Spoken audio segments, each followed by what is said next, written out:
Hey, what's up, guys? It's Brian Altano and Jeremy Acevedo, Hi and you're there. probably watching this from home in some sort of kind of quarantine situation, maybe shelter in place, or maybe you're just like kind of laying low for a little while as the coronavirus takes over the world and forces our sort of living habits and buying habits into a different corner than we're used to. Or And so, maybe the you thing were we want, already on house arrest and this is all just maybe a you big were. coincidence.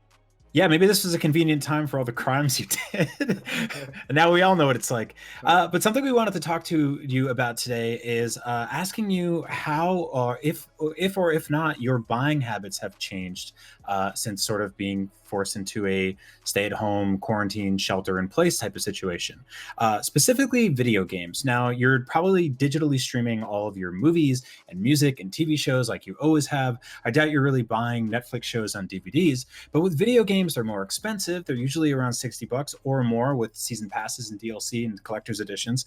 But going out to a store right now to buy a video game is not only sort of irresponsible, but also kind of difficult to do because a lot of the video game stores have closed. Jeremy, how do you feel about all of this and how our sort of buying habits could be changing through the COVID quarantine? Well, I know I can speak from personal experience. I buy a lot of new games as they come out, and with Animal Crossing and Doom, I had obviously pre-ordered both of those. Everybody who likes Animal Crossing likes Doom. Everybody who likes Doom likes Animal Crossing. It is known. Uh, yeah, they really do. Um, Animal Crossing came at least a day late. Doom may never come. Right? Like I'm the type of person that always likes to have the physical edition, and there isn't even really a way for me to go get that right now. And so I kind of just have to like rely on on Amazon or whoever that I'm pre-ordering from, and uh, you know if it were a different game, say like a Sayonara Wild Hearts or something like that, I'll download that. I habitually download little smaller games that I want to try out in between the bigger games. I take advantage of sales on PlayStation Network pretty frequently. Like I just recently bought all the like early Yakuza games, and so I'm playing through those in between. So I have stuff to play. I have probably 200, 300, 1,000 Steam games that I've never even downloaded, as most of them probably come from Humble Bundles and stuff. So it's not like I don't have stuff to play, but you want to participate in the universal shared experience of everybody playing Animal Crossing, right? And so I feel like a lot of us, on the one hand, we are experiencing less FOMO than we've ever experienced because there's nothing really to miss out on. Uh, but there are still experiences that people are having where you want to participate in that. So that's the thing that's really interesting right now is that even if you wanted to buy a game from, say, a store like GameStop, a company which very publicly tried to stay open almost as long as possible during the COVID shutdown before they were ultimately turned away and told to close their doors, you actually can't do that. And Amazon is noting delays between a few days or a few weeks for some physical games.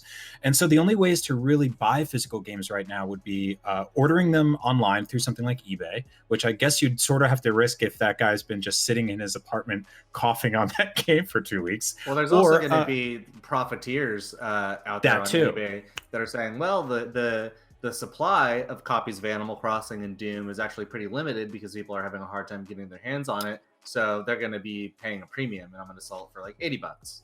Right, right.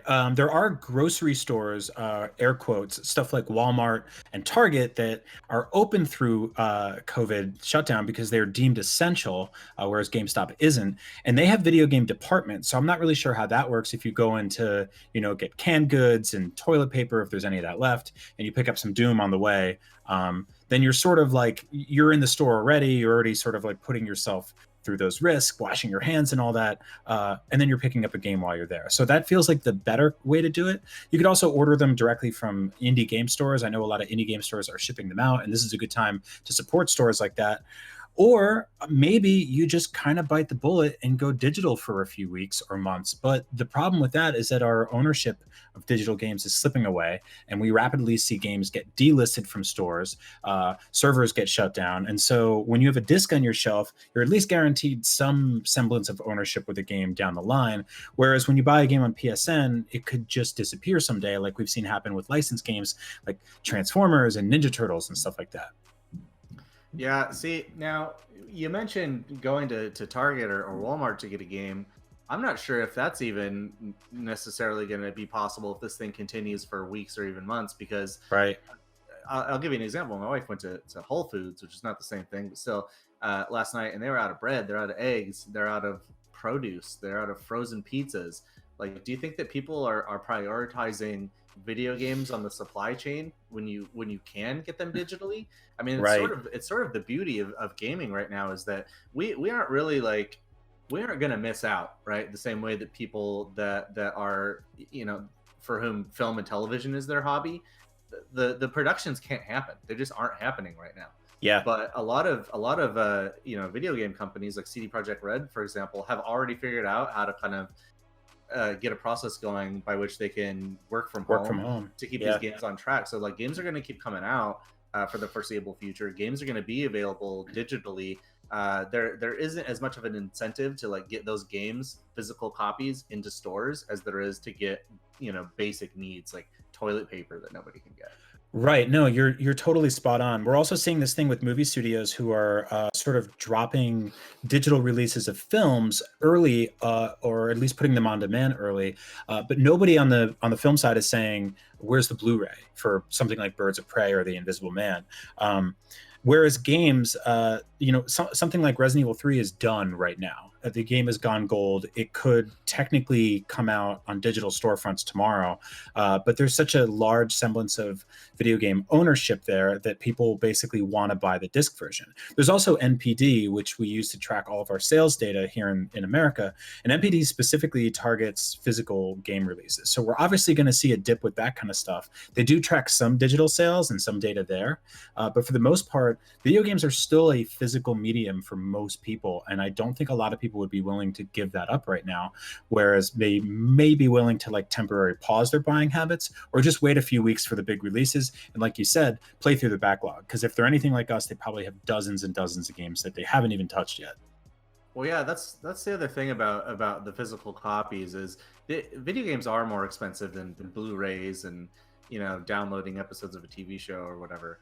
And there's a lot of people who collect them the way that you would collect records or figures or something, right? Like there's people, the amount of love that you have for a game that you spend 60 hours on is probably more than you're even going to have for like your favorite movie. Right. No matter how many times you watch that movie over and over again, you're never going to have like as much control over it or as much time spent or as much interaction with it as you've had with your favorite video game. And so, no, totally. I personally feel really passionate about like owning the games, and I think a lot of people do.